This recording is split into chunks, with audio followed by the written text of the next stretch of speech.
السلام علیکم ناظرین۔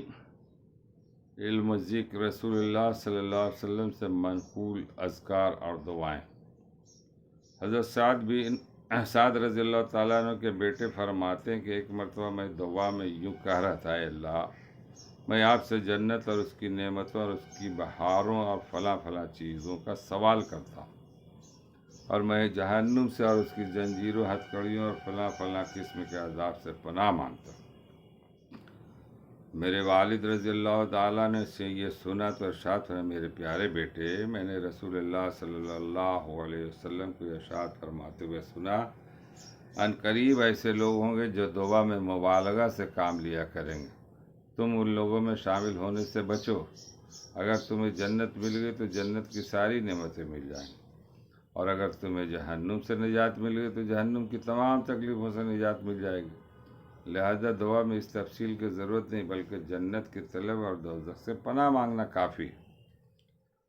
حضرت جابر رضی اللہ تعالیٰ نے فرماتے کہ میں نے نبی کریم صلی اللہ علیہ وسلم کو ارشاد فرماتے ہوئے سنا کہ ہر رات میں ایک گھڑی ایسی ہوتی ہے کہ مسلمان بندہ اس میں دنیا و آخرت کی جو خیر مانگتا ہے، اللہ تعالیٰ اسے ضرور عطا فرماتے۔ مسلم۔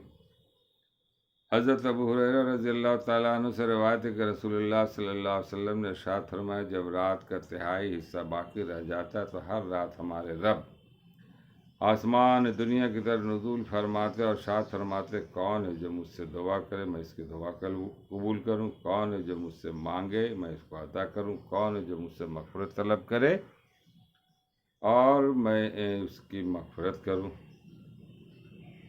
اللہ تعالیٰ ہم لوگوں کو دعا کرنے کی توفیق عطا فرمائے اور جنت سے بچنے کی توفیق، جہنم ملنے کی توفیق عطا فرمائے۔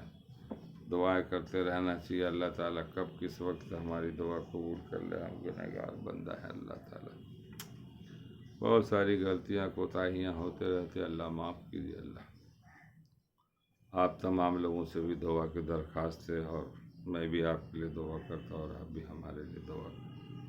اللہ تعالیٰ ہم لوگ کو ایمان کے ساتھ سلامت رکھ کے حلال رزق کمانے کی توفیق عطا فرمائے، حرام سے بچنے کی توفیق اور صراط مستقیم پہ چلنے کی توفیق عطا فرمائے۔ حضور صلی اللہ علیہ وسلم کی پوری سنتوں پر عمل کرنے کی توفیق عطا فرمائے۔ آمین آمین۔